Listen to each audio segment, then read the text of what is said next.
So this is your smart shore power plug-in. It will be a 30 amp. Male goes out and female goes into the van. Now, if you don't have a 30 amp on your house or business, what you can do, you can get one of a 30 amp short power plug that will plug into this,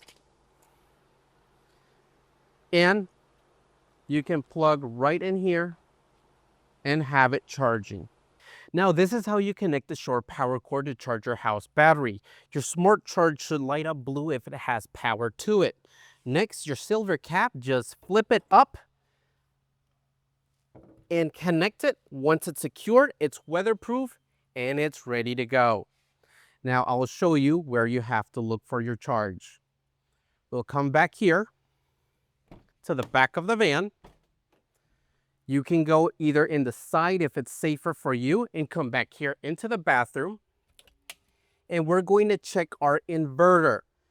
Now, if your inverter battery logo, it's charging up like it's doing right here, you're good to go. Just leave your van charging up 12 to 24 hours into your voltage. It's 13.5 to 14 volts for a full charge.